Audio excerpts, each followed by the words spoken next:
Hey, I'm Theo and welcome to my 1 minute card reviews. Today the class is Mage and it's all about the Wisps. Yes, that's right, Wisps. And why is that? It's because of the Mage Imbue hero power, which is Blessing of the Wisp.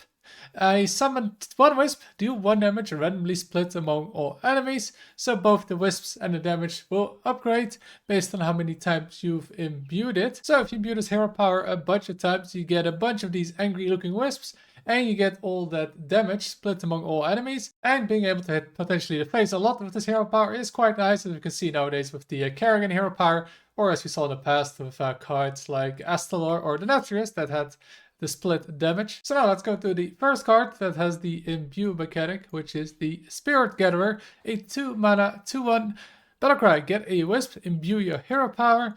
So yeah, we already have a neutral 2 mana Imbue card that is a 2/3. This is a 2/1, but you get a Wisp on top of it, which I think is slightly better than the neutral one, because the Wisp obviously synergizes with a few cards that you have in the deck. We'll get to those cards later, but say one Wisp is slightly better than the 2 health you gain on it. So it's a little bit of upgrade, but yeah, you probably want to be playing both of those. You really want to imbue a lot as a mage. And yeah, this is just a solid card all around. I mean, not much to say about it. You want to imbue, you want to play this card. So a solid card in imbue deck, not amazing, but definitely something you want to be playing. So I'll give it 3 stars. Then the next imbue card is the Wisp Rider, a 5 mana 4/4 Battlecry. Imbue your hero power, then trigger it. So another imbue card, and probably another card that you want to be playing in your imbue deck because you want to imbue a lot. And yeah, this one also triggers it. So yeah, by turn 5, let's say you already played 2-3 imbue cards. That means this will summon 4 1/1 Wisp and deal 4 random damage. So in a way, it's a 3 mana 4/4, but it also allows you to hero power twice once you have 7 mana. Although yeah, the Wisps, you're gonna be board locked a bit with that, but double the damage can be quite nice, especially when you've imbued a lot of times. That can deal a ton of damage with it. So just another solid imbue card. You want to be playing with it. It's not gonna be amazing, but you're happy play it in your imbue deck, and that's why I'll be giving it 3 stars as well. Then we have a new spell for a mage, which is Divination, a 2 mana arcane spell. Destroy a friendly Wisp to draw 3 cards. So obviously this goes into an imbue deck, and yeah, you'll have plenty of Wisps when you play an imbue deck, as we saw with those previous cards. And yeah, this draws 3 cards. Now, I don't think Wisps are very valuable to have. It's just nice to have a 1/1. So yeah, destroying a friendly Wisp is not really too much of a negative thing. You might even be able to clear your board from a Wisp so you can play another minion. And really the only downside is that you have to have a Wisp, so you might have to hero power first, and then you can draw, and then maybe imbue afterwards. So not the ideal order that you want. But I don't think you'll mind, because it is 2 mana, draw 3 cards. And I mean, that's really good, right? I mean, who doesn't want to have a 2 mana draw 3 with a small downside? I think any deck would want that. So yeah, just a really strong card. You keep drawing, get your imbue cards. Cheap draws is always great, and this is definitely a cheap draw, so I'll be giving it 4 stars. Then we have the Merry Moonkin, a 4 mana 3/6. At the end of your turn, gain 1 armor, repeat for each Wisp you control. So if you have a full board of Wisp with this, it's 7 armor. And yeah, that's quite nice, especially because it's the end of each turn. So you get 7 armor and you force your opponent to kill it. However, it does require you to have a full board of Wisps for this card to be really worth it. Like you have 3 Wisps, you get 4 armor. I don't know if you want to really be playing it for 4 mana.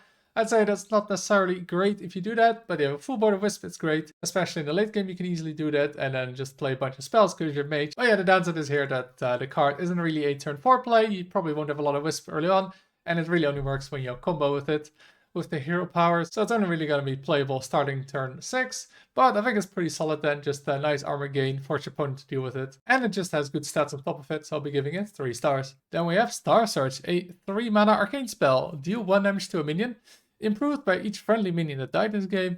So again, another card that goes well with those Wisps. When they die, this gets upgraded, and that should go up pretty fast, like any minion count, but yeah, after a few turns, this should kill just about any minion. But yeah, for 3 mana to kill about any minion, that's really not that great. Also, it doesn't work against Divine Shields. It probably won't work on curve to kill like the stuff you want to kill on curve, like turn 2 or 3, like a Brood Queen. You want to kill that. I doubt this will be 5 damage by then. So that will be a bit of a problem with this card. And we've had Festival of Corpses in standard for more than a year now. And yeah, that card has not seen a lot of play, even though it's often the same as this one. And that card is 1 mana. So it's just really hard to see this card play. It doesn't work in early game very well. And then yeah, late game it kills a minion for 3 mana. And it's just not good enough for 3 mana to just kill a minion. So I'll be giving this card 1 star. And then we have the big legendary payoff for all the Imbue and the Wisp cards, which is Icena.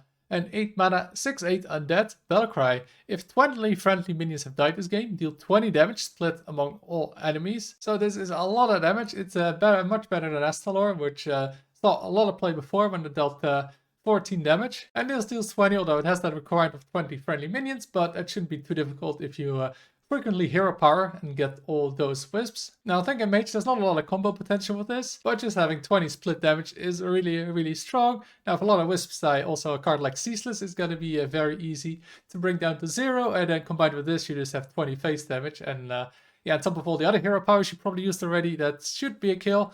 So I think this card is going to be very strong in winning games in an Imbue Mage deck, and I'll be giving it 4 stars. Now that's all the Imbue related cards for Mage. Now let's go to the last few cards that are just more standalone cards, starting with the Forbidden Shrine, a 1 mana 3 durability location. Spend all your mana, cast a random spell that costs that much. So you can get 3 random spells of this, but the problem is you generally don't want to waste your mana on random spells. And even at 0 mana, that's probably the best option. It's like, sometimes you might kill your own minion with a backstab, maybe shadow step minion didn't want to shadow step, or get like an innervate when there's nothing to spend mana on. Even at the higher cost at like 8, 9, 10 mana, there's a lot of spells and a bunch of them are just really bad to get. Or it feels like, yeah, you can't really play this and then gamble on a 10 mana spell to win, like you used to have only like 1 or 2 10 mana spells. No, there's a bunch of them. And I don't think it's worth playing this to try and high roll one of those. I don't think there's any mana cost you want to be playing this on. And to like maybe use your mana that you otherwise wouldn't spend with this card, I don't think it's great either, because you always want to spend your mana. I don't think this is gonna fix anything, so I think you never really want to play this card, unless I'm missing some interaction, so I'll be giving this 1 star. Then we have Sparkle of Life, a 1 mana, choose one, discover a mage spell or discover a druid spell. So yeah, 1 mana discover spell, it's okay. Like you can choose between mage or druid, but I'd say generally the mage spells are better. Unless you play this on 1 and maybe try and high roll a druid ramp spell, or you try and get like healing health, which druid has a lot more of. Now mage card's a little bit better, but yeah, it's not amazing to discover a card for just 1 mana with no discount. But I think this card maybe could see a little bit of play, because maybe in like an Imbue deck, right, you don't want to play too many minions, and there's not too many discover options anymore. A lot of them are rotating when expansion launches, so yeah, you don't have a lot of choice. So this might be like one of those last few cards that go into a deck. And I think on top of that, the little bit of flexibility it has with choosing maybe a druid spell will just make it barely playable, and I'll give it 2 stars. And then we have Stellar Balance. No, I'm not talking about the meta. I'm talking about the new 2 mana arcane spell. Get a Moonfire and a Starfire. Give them spell damage +1. So then you get a 0 mana deal 2 and a 6 mana deal 6. Draw a card. And yeah, neither of them are very good. If you combine them, it's like 8 mana, deal 8 damage, draw a card. But I don't think that's really is something you want to be spending your mana on. Like, yeah, if you get Moonfire on turn 2, you have a 2 mana, deal 2 damage, get a random Starfire. But then when are you going to play that Starfire? Like, turn 6, you're going to play it and draw 1 card and deal 6. I don't think that's something you can really do nowadays, or win if you do that. And yeah, I don't see when you really want to be playing this card. Like maybe if you want to burn somebody down with some damage, this can be okay, but it's more of a discover option than something that you want to put in your deck. If you want to have burn, there's better cards than this. If you want to draw, there's better cards than this. And combined, yeah, you're paying way too much to get the combined effect, so we're giving it 1 star. And the last card we have for Mage is the legendary Konzu, a 3 mana, a 3/4 beast, Battlecry. Discover a spell, choose to keep it or put it on top of your opponent's deck. So it's just a 3 mana 3/4 discover. We've seen that played before. We had like a shaman card that did it, and it was decent, and it even had a requirement, so this is better than that. And then you have the upside of if you get like 3 bad options, or you won't want your opponent to get a top deck, you can just disrupt them kind of by putting this on top of the deck, and that kind of denying them a draw. So I think it's just a nice card to have in your deck. Just yeah, discover a spell with a body attached to it. And then on top of that, you have the upside of potentially disrupting your opponent. Here's, I think, just solid all around. Not amazing, right? 3 mana discover spell isn't what it used to be. Well, I think it can be a solid card at any point in the game, and I'll be giving it 3 stars. And that's it for all the mage cards. What do you think of them? Are you looking forward to the Imbue mage? Like, I'm looking forward to it. It looks very interesting, very unique with all the Wisp stuff, and it also looks very strong. The other cards, besides the legendary, maybe not so much, but yeah, I think Imbue Mage is going to be a very cool deck, very popular, and I'll definitely be playing that day 1 of the expansion. If you want to see more of my reviews, I got a playlist with all of them, so check that out if you're interested. If you enjoyed the video, make sure to like and subscribe. Thank you for watching, and until next time.